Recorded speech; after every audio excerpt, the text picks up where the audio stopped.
আসসালামু আলাইকুম ওয়া ওবারাকাতুহু।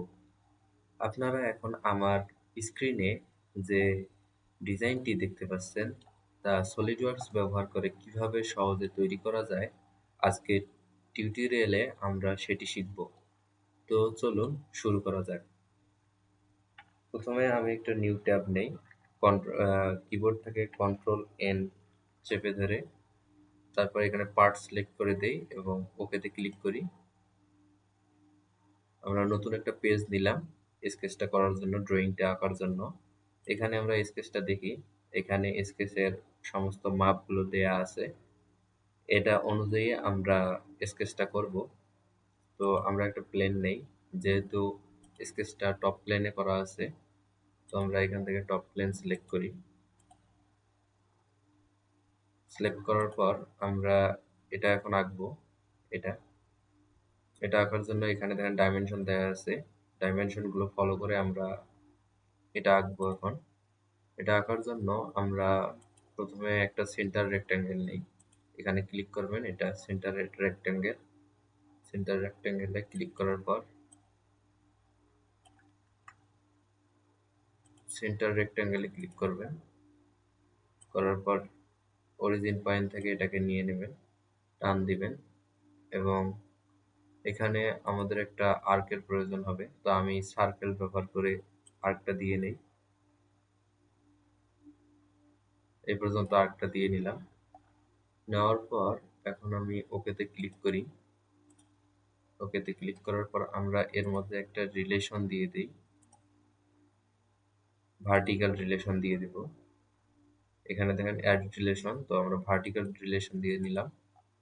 নেওয়ার পর আমরা এটাকে কাট করে দেই, আমাদের যেহেতু এই অংশটা লাগবে না, তো আমরা কাট করে দিলাম। দেওয়ার পর এখানে আমরা ডাইমেনশনটা দিতে পারি, এখানে যে ডাইমেনশনটা দেয়া আছে সে অনুযায়ী আমরা ডাইমেনশনটা দিয়ে নিতে পারি। এটা আছে 125, এটা 25 রেডিয়াস, আমরা দিয়ে নেই। এটা হচ্ছে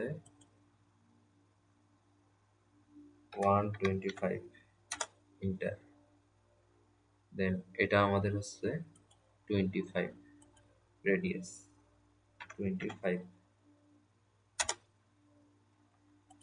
তো এটা আমাদের ফুললি ডিফাইন হয়ে গেল। এখন আমাদের দেখতে হবে এটা কত দেয়া আছে, এখানের মাপটা এইখান থেকে সম্পূর্ণ উচ্চতাটা দেয়া আছে 50। এখানে দেখেন এখানে মাপটা দেয়া আছে 50। তো আমরা স্ক্রুড বুশ বেস ফিচার্সে ক্লিক করার পর স্ক্রুড বুশ বেস করে দেব। স্ক্রুডেড বুশ বেসে ক্লিক করি, করার পর এটা কত দেবে 50, 50 ইন্টার। ওকে, ওকেতে ক্লিক করলাম। করার পর এখন আমাদের স্কেচে ক্লিক করতে হবে। দেখেন এখানে একটা হোল আছে, এই হোলটা এখন আমরা তৈরি করব। এই হোলটার মাপ হচ্ছে 20 ডায়ামিটার, তো আমরা দিয়ে নেই। এখানে ক্লিক করি, দেন স্কেচ, তারপর আমরা সার্কেল নেব। সার্কেলটা নেওয়ার সময় আমাদের এই যে আর্কটা দিয়েছি এর সেন্টার পয়েন্টে আমাদের আর্কটা, এই সার্কেলটা আঁকতে হবে। তো আমরা এখানে এই পয়েন্টটাতে, এই পয়েন্ট দুইটা, যে কোনো দুইটা পয়েন্টে আমরা এই কার্সারটা নিয়ে যাব, তাহলে আমাদের সেন্টার পয়েন্টটা বের হয়ে আসবে। দেখেন এখানে একটা, এখানে একটা পয়েন্ট, এই যে আমাদের সেন্টার পয়েন্টটা বের হয়ে আসলো। তো সেন্টার পয়েন্টে ক্লিক করি, করার পর সার্কেলটা অঙ্কন করি এবং এর ডায়াটা দিয়ে দেই 20, 20 ডায়া, ইন্টার। তো এখন আমরা একইভাবে কাট করব। কাট করার জন্য আমরা জানি কোথায় যেতে হয়, স্ক্রুটেড কাট। তো স্ক্রুটেড কাটে ক্লিক করি, তারপর এখান থেকে আমরা থ্রো ওয়াল করে দিব। যেহেতু আমরা সম্পূর্ণটা কাটবো তাই থ্রো ওয়াল করে দিলাম। দেওয়ার পর ওকেতে ক্লিক করি। দেখেন আমাদের সম্পূর্ণটা কেটে গেছে। এখন আমাদের এদিকে একটা কাট দিতে হবে, এখানে দেখেন স্কেচে এই কাটটা এখন দিতে হবে। তো এই কাটটা আমরা কিভাবে দিতে পারি, একইভাবে আমরা যেহেতু এইখানে কাটটা দিব, তো আমাদের এই ফেসটাকে সিলেক্ট করতে হবে। সিলেক্ট করলাম, করার পর স্কেচে ক্লিক করি, স্কেচ। এখন আমরা এখানে কাট দিব,